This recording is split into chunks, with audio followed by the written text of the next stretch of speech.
कहाँ सोया है चौकीदार, कहाँ सोया है चौकीदार। कि चाय बेचने वाला पूरा भारत बेच रहा है।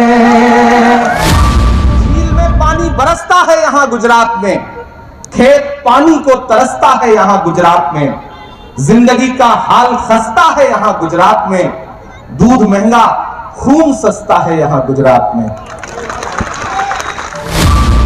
जब पुल टूटा और 135 से ज्यादा लाशें बिछ गई, पूरा मुल्क मोरबी के हादसे का मातम कर रहा था, लेकिन देश का हाकिम इसी गुजरात में होते हुए अगले दिन 3 बार कपड़े बदल रहा था और हरी झंडी दिखा रहा था। जमजम दिया, आब गंगा दिया, तुमने भारत को दंगा ही दंगा दिया। शाहरुख खान के बेटे आर्यन के पास 5 ग्राम ड्रग्स की बात बता करके इस देश की मीडिया ने, एजेंसियों ने जो 1 महीने तमाशा किया था वो आपको याद होगा। लेकिन इसी गुजरात के मुद्रा पोर्ट पर हजारों हजार करोड़ रुपए की ड्रग्स पकड़ी गई, लेकिन ना तो टीवी चैनलों पे कहीं कोई खबर थी, ना एजेंसियों को कुछ खबर थी। यह है गुजरात के विकास। ट्रेन चलती है, मोदी जी हरी झंडी दिखाते हैं, आगे जाकर के जब भैंस से लड़ती है तो भैंस नहीं मरती, ट्रेन का इंजन टूट जाता है। यह है गुजरात के विकास का सच। ये दायरे में सिमट के आएगा, हर रवायत से हट के आएगा। आंधियों को जरा खबर कर दो, आंधियों को जरा खबर कर दो, शेर वापस पलट के आएगा। इसी थके हुए दस्ते तलब से मांगते हैं, इसी थके हुए दस्ते तलब से मांगते हैं, जो मांगते नहीं रब से वो सबसे मांगते हैं। वो भीख मांगता है हाकिमों के लहजे में, हम अपने बच्चों का हक भी अदब से मांगते हैं। गुजरात की सरजमीन पे खड़ा हूं और गुजरात इलेक्शन के मुहाने पर खड़ा हूं। आने वाले 1 हफ्ते बाद आपको ईवीएम की कतार में लगना है, पोलिंग बूथ पर जाना है और गुजरात के मुस्तकबिल का फैसला करना है। यहां बड़ी तादाद में मेरी माएं बहनें बैठी हैं, बुजुर्ग बैठे हैं, नौजवान साथी इस तरफ खड़े हैं। जिधर नजर जा रही है आवाम ही आवाम है। तो मैं भी चाहता हूं कि जो थोड़ा सा वक्त आपके साथ बात करने का है उसमें मैं भी अपना दिल निकाल के आपके सामने रखूं। मेरे भाई, मैं पिछले 2 हफ्ते से गुजरात के इलेक्शन में मुसलसल पूरा गुजरात घूम रहा हूं। गुजरात की आवाम में गुस्सा है। झील में पानी बरसता है यहां गुजरात में, झील में पानी बरसता है यहां गुजरात में, खेत पानी को तरसता है यहां गुजरात में, जिंदगी का हाल खस्ता है यहां गुजरात में, दूध महंगा खून सस्ता है यहां गुजरात में। मैं 1 दिन पहले मोरबी में था। मैं उस शहर की खामोशी को महसूस करके आया हूं।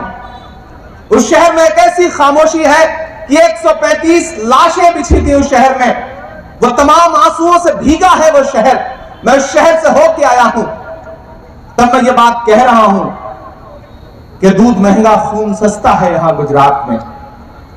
अहमदाबाद वालों को दिन याद करो जब पुल टूटा और 135 से ज्यादा लाशें बिछ गई, पूरा मुल्क मोरबी के हादसे का मातम कर रहा था, लेकिन देश का हाकिम इसी गुजरात में होते हुए अगले दिन 3 बार कपड़े बदल रहा था और हरी झंडी दिखा रहा था। जब उसे जा करके उन परिवारों के साथ खड़ा होना चाहिए था तो वो कपड़े बदल रहे थे। मैं तो मोरबी में खड़ा होकर के कह के आया हूं कि गुजरात की सरकार, आपने मोरबी के अस्पताल के रंगरोगन में टाइल्स लगाने में जो वक्त खर्च किया, अगर यही वक्त पुल के रखरखाव में खर्च किया होता तो मोरबी का पुल टूटता नहीं और 135 से ज्यादा लाशें नहीं बिछती। यह है गुजरात, यह है गुजरात के विकास का सच। 27 सालों में भारतीय जनता पार्टी की सरकार ने गुजरात को भ्रष्टाचार और कुशासन के अलावा, बदहाली के अलावा कुछ भी नहीं दिया है। मैं गुजरात के ग्रामीण अंचलों में जा रहा हूं, सड़कों की हालत ऐसी है कि सड़कों में गड्ढे हैं या गड्ढे में सड़क है, अंदाजा ही नहीं लग पाता। आप सफर कर रहे होते हैं गुजरात की सड़कों पे तो सफर कर रहे हैं या आखिरी सफर कर रहे हैं पता ही नहीं चलता। यह है गुजरात के विकास का सच। शाहरुख खान के बेटे आर्यन के पास 5 ग्राम ड्रग्स की बात बता करके इस देश की मीडिया ने, एजेंसियों ने जो 1 महीने तमाशा किया था वो आपको याद होगा। लेकिन इसी गुजरात के मुद्रा पोर्ट पर हजारों हजार करोड़ रुपए की ड्रग्स पकड़ी गई, लेकिन ना तो टीवी चैनलों पे कहीं कोई खबर थी, ना एजेंसियों को कुछ खबर थी। यह है गुजरात के विकास का सच। गुजरात का विकास दहाड़े मार रहा है। यहां खड़ा होकर के मैं जानता हूं जो बात कह रहा हूं वो पूरे गुजरात तक जाएगी, उसका असर पूरे गुजरात तक जाएगा। मेरे भाई, मैं यहां खड़ा होकर के भाजपा की हुकूमत से पूछना चाहता हूं, आप जिस विकास का दावा कर रहे हैं, जिस विकास का ढिंढोरा पीट रहे हैं, उस विकास का सच क्या है? हमें बताइए उस विकास का सच क्या है। यहां नौजवान भाई खड़े हैं, आप मुझे बताइए कि जब आप किसी एग्जाम के लिए पर्चा भरते हैं नौकरी पाने के लिए, जब आपको लगता है कि ये पर्चा मैं दूंगा, ये पेपर मैं दूंगा और पास कर गया तो नौकरी मिलेगी, तो जिस दिन एग्जाम होता है उससे पहले यहां पर्चे लीक हो जाते हैं। यह है गुजरात के विकास का सच। गुजरात के विकास का सच यह है कि यहां हिलाने पर पुल टूट जाता है। मोरबी में 135 लाशें बिछी थी और टीवी चैनलों पे नैरेटिव बनाया जा रहा था कि लड़के पुल हिला रहे थे इसलिए टूट गया। यह है गुजरात के विकास का सच। यहां से ट्रेन चलती है, मोदी जी हरी झंडी दिखाते हैं, आगे जाकर के जब भैंस से लड़ती है तो भैंस नहीं मरती, ट्रेन का इंजन टूट जाता है। यह है गुजरात के विकास का सच। यहां भाजपा की सरकार सड़क बनवाती है, उनके मंत्री उद्घाटन करने के लिए सड़क पर नारियल फोड़ते हैं तो नारियल नहीं फूटता, सड़क टूट जाती है। यह है गुजरात के विकास का सच। और गुजरात के विकास का सच तो यह है कि देश के लाल किले पर खड़े होकर के आदरणीय प्रधानमंत्री नरेंद्र मोदी जी महिला सुरक्षा और महिला सम्मान की बातें करते हैं, भाषण देते हैं। उधर वो भाषण दे रहे होते हैं और उसके चंद घंटे के बाद इसी गुजरात में भारत की एक बेटी बिल्किस बानो के 11 बलात्कारियों को रिहा कर दिया जाता है। यह है गुजरात के विकास का सच। शैलेश भाई, मैं तो हिंदी का विद्यार्थी रहा हूं, मैं संस्कृत का एक सूत्र वाक्य पढ़ता रहा हूं कि यत्र नार्यस्तु पूज्यन्ते रमन्ते तत्र देवता। जहां नारियों की पूजा होती है वहां देवता निवास करते हैं। लेकिन आज हालत ऐसी हो गई है, प्रधानमंत्री जी कहते हैं बेटी बचाओ बेटी पढ़ाओ, लेकिन जहां नारियों की पूजा होनी थी उसी गुजरात में नारियों के बलात्कारियों की पूजा हो रही है और प्रधानमंत्री जी चुप है। आने वाली 7 दिसंबर से पार्लियामेंट का सेशन शुरू हो रहा है।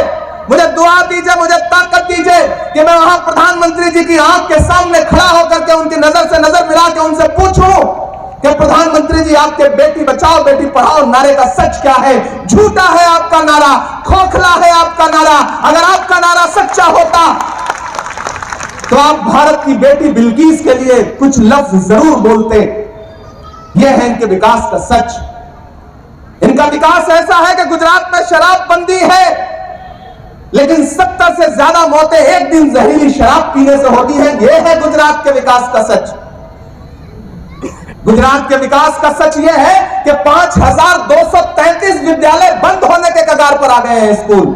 यह कैबिनेट के सवाल पर, कांग्रेस विधायकों के सवाल पर असेंबली में सरकार ने बताया है कि 5233 स्कूल बंद होने जा रहे हैं गुजरात में। यह है गुजरात के विकास का सच। तो मेरे भाई, ये जो झूठ चारों तरफ झूठ फैला है, इसके खिलाफ आपको लोकतंत्र एक ताकत देता है और वो ताकत है वोट की ताकत।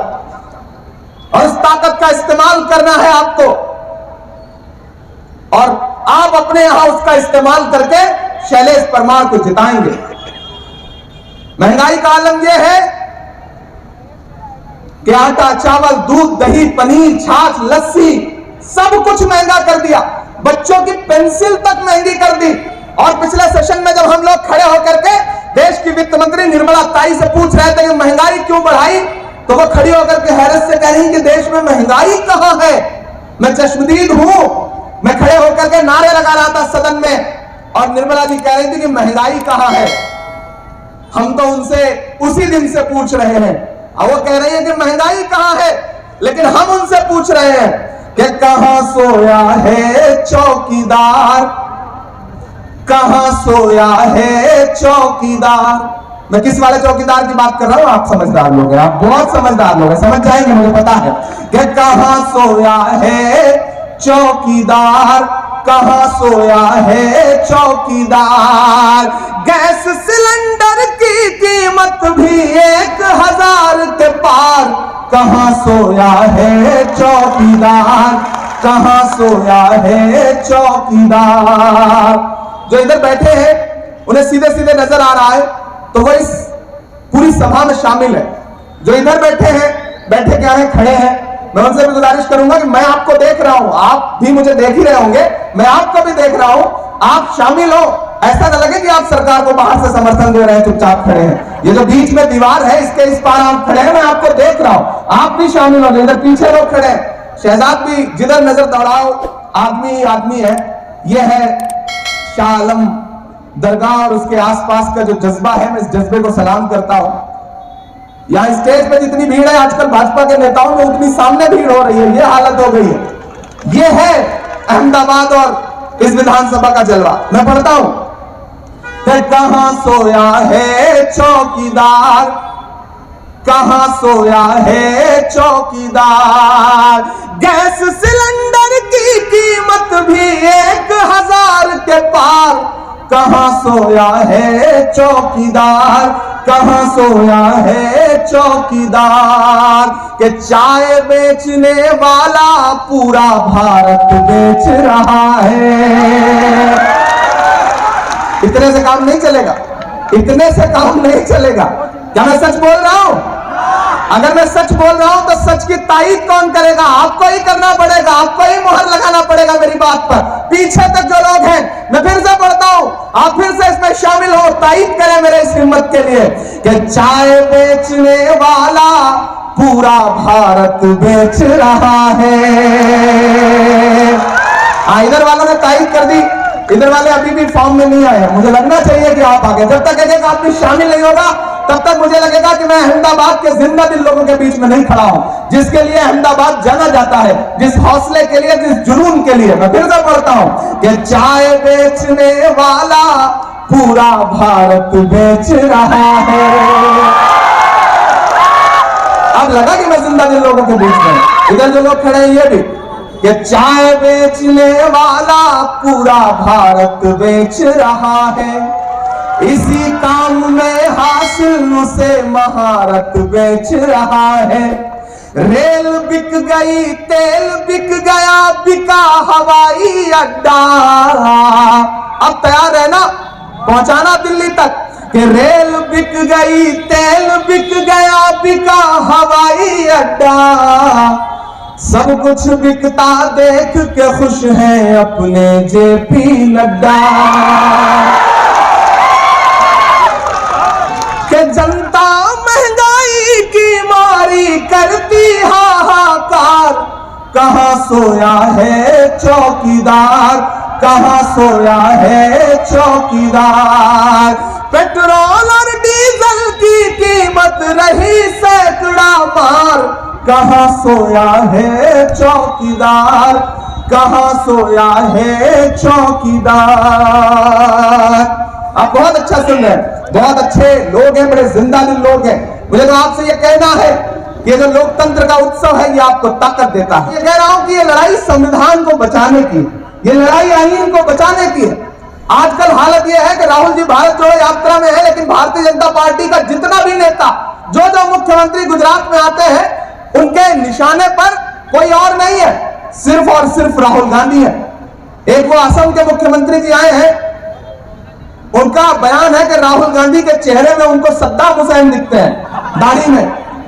हालांकि मुझे लगता है कि वो खुद आईना नहीं देखते, वरना उनकी खुद की शक्ल जो है वो नवाज शरीफ से मिलती है, लेकिन उन्हें आईना देखना चाहिए। बिल्कुल, मैं मतलब बड़ा रिसर्च करने के बाद बता रहा हूं। और चूंकि नवाज शरीफ साहब नरेंद्र मोदी जी के दोस्त भी हैं, दोस्त ना होते तो नरेंद्र मोदी जी उनसे मिलने के लिए सारे प्रोटोकॉल तोड़ करके पाकिस्तान छोड़ गए होते। दोस्त भी हैं तो राहुल गांधी जी निशाने पर है। क्यों? आपको एक बात समझनी पड़ेगी मेरे भाई, क्योंकि भाजपा जानती है कि इस मुल्क में अगर आरएसएस की राजनीति का कोई खात्मा कर सकता है तो सिर्फ और सिर्फ राहुल गांधी और कांग्रेस पार्टी कर सकती है। और साजिशें मेरे खिलाफ भी हुई, लेकिन मैं डरा नहीं, मैं झुका नहीं, कहीं छुप छुपा के खड़ा नहीं। जो डटे हुए हैं महाज पर, मुझे उन सफों में तलाश कर। मैं नज्म सुनाता हूं आपको कि मत समझना डराने से डर जाएंगे, मत समझना डराने से डर जाएंगे, अब के सारी हदों से गुजर जाएंगे। मत समझना डराने से डर जाएंगे, अब के सारी हदों से गुजर जाएंगे। मौत के नाम का खौफ देता है क्यों, मौत के नाम का खौफ देता है क्यों, मौत जिस रोज आएगी मर जाएंगे। मत समझना डराने से डर जाएंगे कि हमने ज़मज़म दिया, आबे गंगा दिया, हमने ज़मज़म दिया, आबे गंगा दिया, तुमने भारत को दंगा ही दंगा दिया, तुमने भारत को दंगा ही दंगा दिया। ये जो कांग्रेस का झंडा लहरा रहा है, इसमें जो 3 रंग है, यही 3 रंग वो रंग है जिनके खिलाफ है कुछ लोग। मैं पढ़ता हूं, और जो आखिरी मिसरा है इस नज्म का, अगर वो सच्चा हो तो कोई भी हाथ खामोश नहीं रहेगा कि हमने ज़मज़म दिया, आबे गंगा दिया, तुमने भारत को दंगा ही दंगा दिया, तुमने एक रंग के ख्वाब देखे मगर, तैयार रहिएगा, तुमने एक रंग के ख्वाब देखे मगर, हमने हिंदुस्तान को तिरंगा दिया। ये तिरंगा बदन पर लपेटे हुए, ये तिरंगा बदन पर लपेटे हुए, एक दिन इस जमीन में उतर जाएंगे। मत समझना डराने से डर जाएंगे, अब के सारी हदों से गुजर जाएंगे। हुकूमत चाहती है, डराएगी, धमकाएगी, ईडी सीबीआई सब कुछ लगाएगी। क्यों? क्योंकि आप राहुल का साथ छोड़ दीजिए। इसी गुजरात में कुछ लोग छोड़ के चले भी गए। मुझसे मीडिया के एक साथी ने कल कहा कि इमरान साहब, कोई हार्दिक थे, कोई थे, कोई अल्पेश थे, ये लोग छोड़ के चले गए, आप क्या कहेंगे? मैंने कहा कांटे गुल के साथ नहीं चल सकते हैं, बुज़दिल खुल के साथ नहीं चल सकते हैं। कांटे गुल के साथ नहीं चल सकते हैं, बुज़दिल खुल के साथ नहीं चल सकते हैं। रास्ते में जो छोड़ गया उसे जाने दो, सब राहुल के साथ नहीं चल सकते हैं। ये लड़ाई बहुत बड़ी है, और इस बड़ी लड़ाई में शहजाद हो, शैलेश भाई हो, वजीर साहब हो, इमरान प्रतापगढ़ी हो, हम खड़े हैं। किसके साथ खड़े हैं मैं बताता हूं कि खौफ नहीं जिसे मुरझाने का, मैं उस गुल के साथ खड़ा हूं। खौफ नहीं जिसे मुरझाने का, मैं उस गुल के साथ खड़ा हूं। खौफ नहीं जिसे मुरझाने का, मैं उस गुल के साथ खड़ा हूं। कैसा भी दौर आए लेकिन मैं राहुल के साथ खड़ा हूं। कैसा भी दौर आए लेकिन मैं राहुल के साथ खड़ा हूं। कल भी खुल के साथ खड़ा था, आज भी खुल के साथ खड़ा हूं। कैसा भी दौर आए लेकिन मैं राहुल के साथ खड़ा हूं।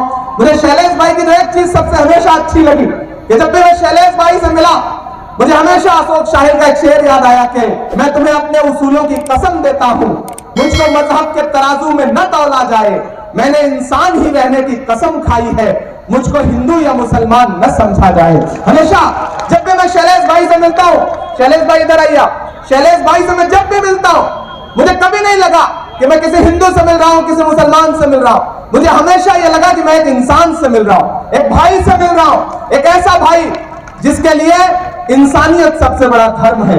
और जिन लोगों ने मंसूबे बना रखे होंगे, मैं उनके लिए शेर पढ़ रहा हूं।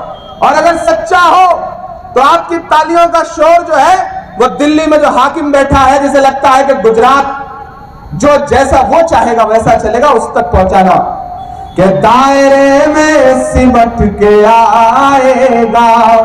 शैलेश आ गए, लेकिन जब तक शहजाद नहीं आ जाते अधूरा अधूरा लग रहा है। शहजाद आप इधर आओ, इधर आओ। एक भाई दाएं जानिब खड़ा हो, एक बाएं जानिब खड़ा हो। यही तो हिंदुस्तान है जिसका हम सपना देख रहे हैं कि दायरे में सिमट के आएगा, हर रवायत से हट के आएगा। जितना मंसूबा बना लो, लेकिन जिस दिन 8 दिसंबर को रिजल्ट आएगा ना, इस विधानसभा में जो जीत का अंतर है वो इंशाल्लाह कम से कम 50,000 का होगा, ये मेरा यकीन है। तब मैं ये शेर पढ़ रहा हूं कि दायरे में सिमट के आएगा, हर रवायत से हट के आएगा। आंधियों को जरा खबर कर दो,